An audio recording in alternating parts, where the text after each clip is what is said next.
So I am in our attic, as you can see,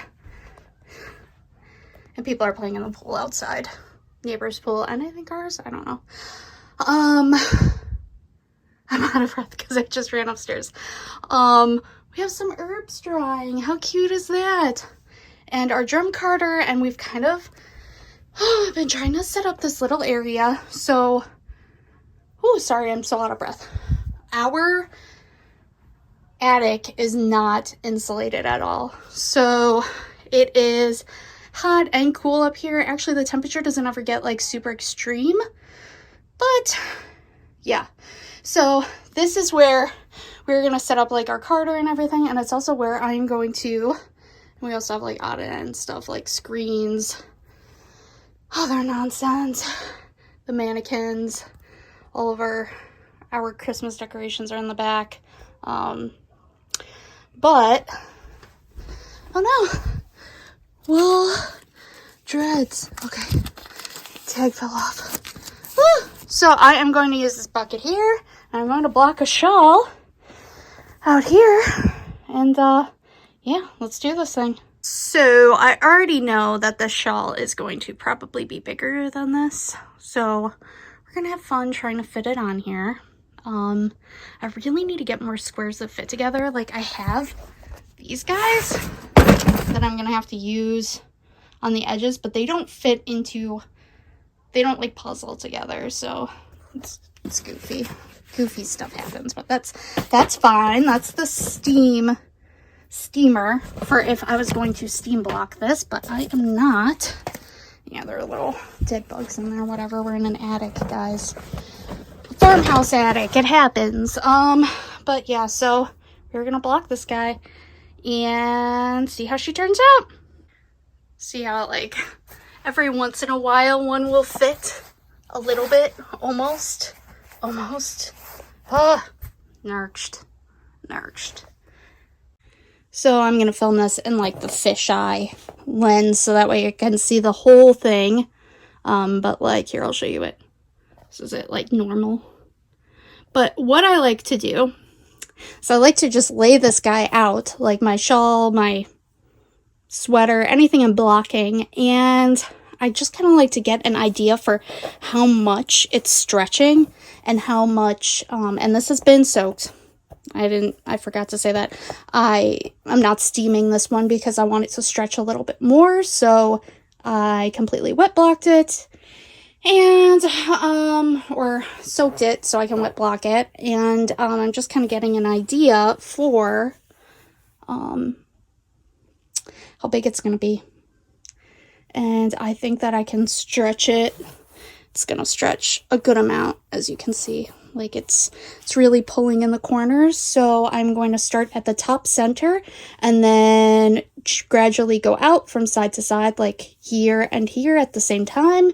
Try to get it equal because this is a color block shawl, so we want to get those proportions really nice. And yeah, then we will start working our way down and out and get the bottom edge last. Okay, let's do it. So it is pretty hot up here, so I am not being as thorough as I normally am. But what I did, and what I'm going to do now, is you can see how this edge is not perfectly straight.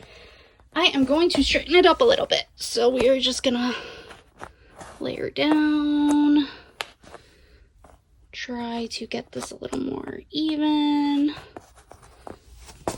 Because when you wet block something, and some people, you know, or you know, block it all.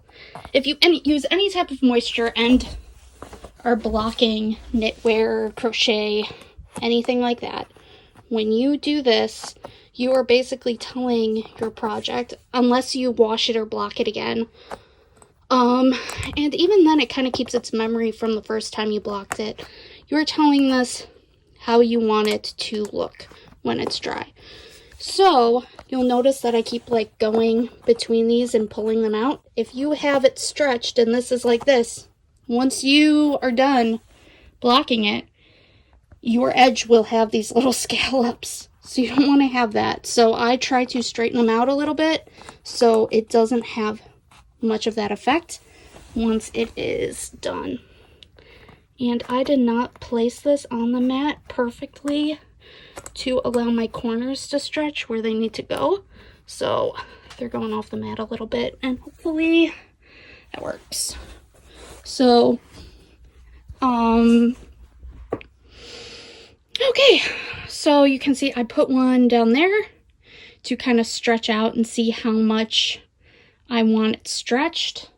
I'm not 100% committed to that. It's kind of just a placement. So whenever you block something, you know, it's not set in stone until it's dry. So you can just play around with it and move things around until things look right. So let's look at that top edge now. It's like 80, 90 degrees up here. So sorry if I'm a little out of breath. Okay, it looks pretty good. I think that that top edge is still not like 100% straight, but we are just going to go with it because I don't have much space up here. The floor underneath this is not even. Like, if you can see, there's a little bit of a ridge here, so I can't really like kneel on it comfortably. We just might have to move it around a bit, but yeah.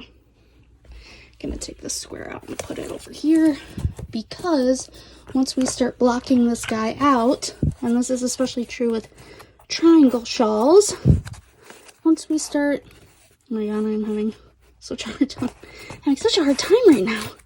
Once we start pulling this guy out, we're gonna need more room down here.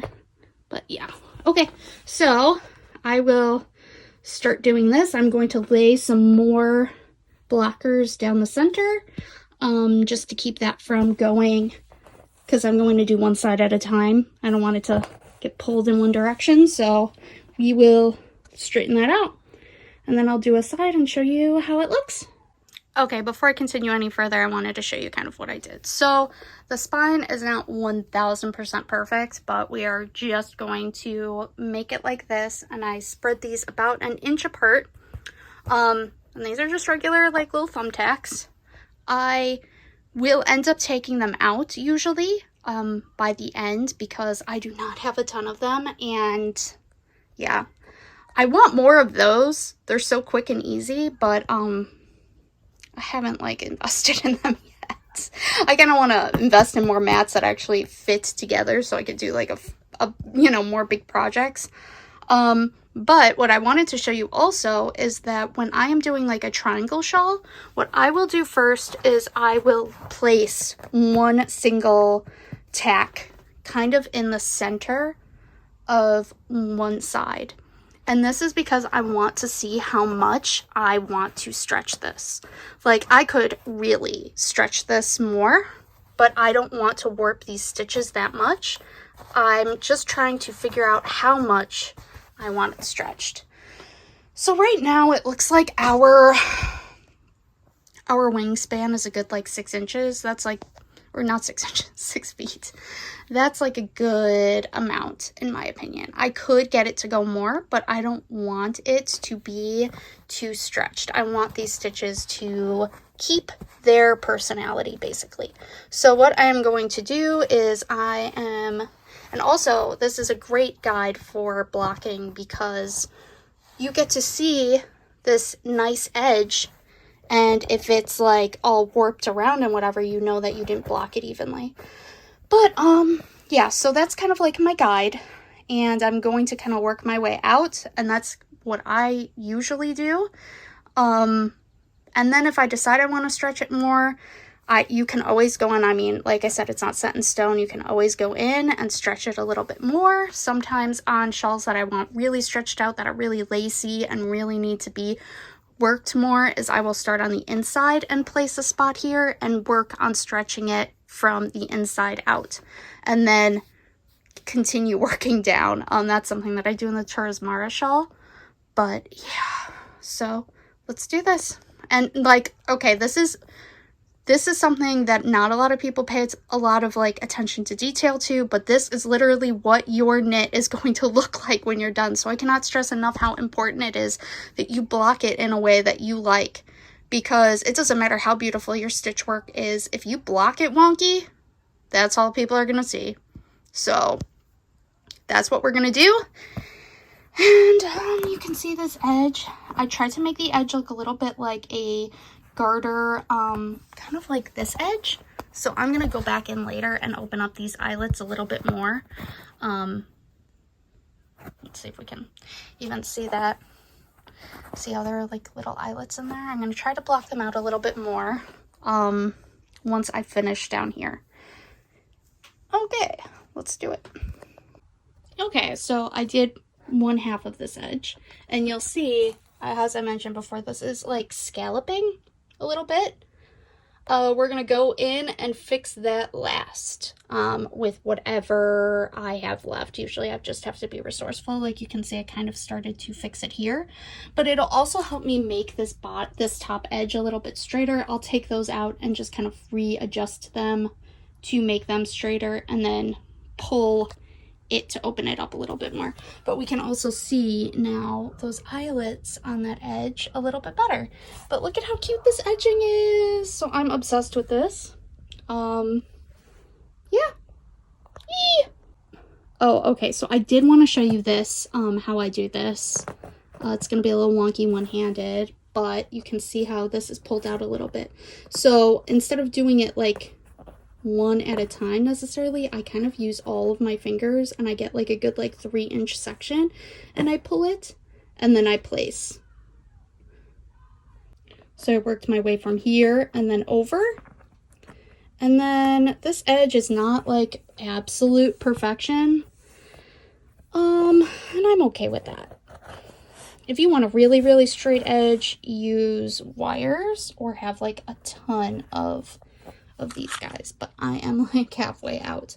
I'm also going to probably have to go through and take out like every other one just to give myself some more, and to make sure that that edge up there is going to be as straight as possible. But yep, so I'm just gonna continue to do that, and I'm just kind of eyeballing the length of each, like the width of each color block. Also, in this pattern, I had enough yarn left over of my final color. I could have probably done another inch of it, but I was not sure how many yards it would take me to do the edge, because the edge is about 8, I think it's like 8 rows in total. So if you are going to do this shawl, your bottom section might be a little bit bigger, and your all over shawl will be bigger even before blocking. And we are done with one side. So now we're gonna go do that side. And you can see it's curling up a little bit. This edge is very nice. It does not curl a ton. It gives you a little bit weight to keep your stockinette stitch down. But once you block it, it's going to stay flat, which is awesome. But yeah, blocking is definitely necessary because this is a primarily stockinette shawl.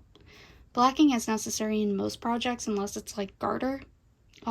If you want your garter project to stretch out, block away.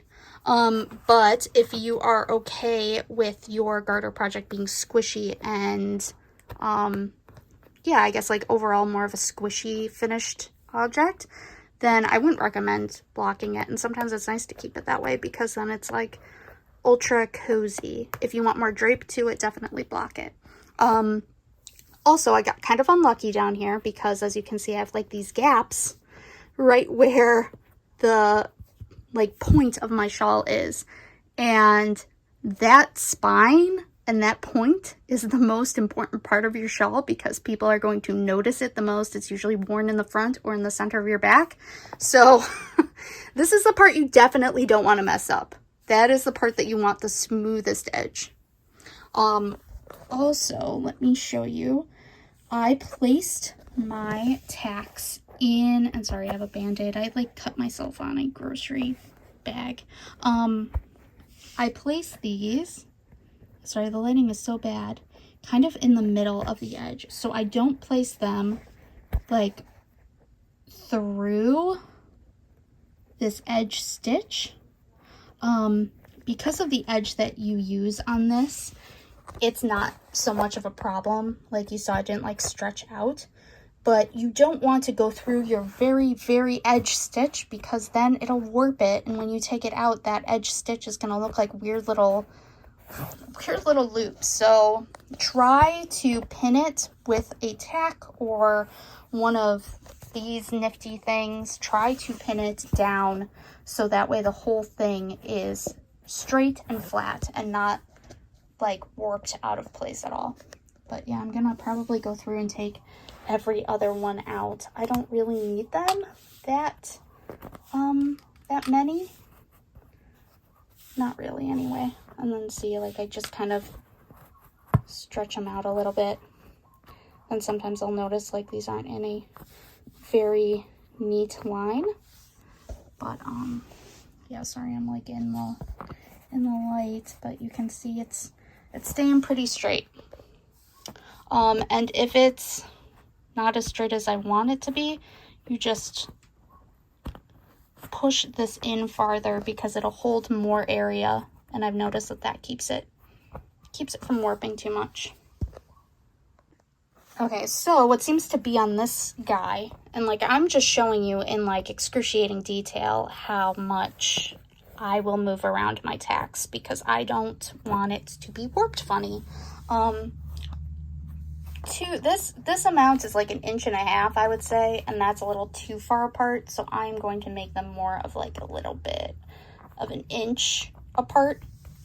That's less tacks than what I used like over here, so we are in the good happy zone getting some tacks out of here, so we have more over to do that edge and clean up our top edge too. So I'm just going to go through and I'm going to move these. So I just kind of take one out, move one back. You get the idea. I can't do this left-handed though, so I'm turning off the camera.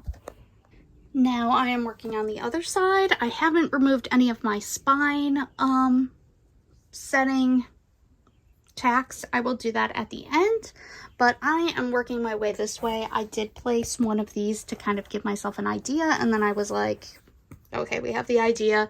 Now let's just continue our way around. And I'm not placing them quite as closely as I did the first time because I realized I didn't need to do that.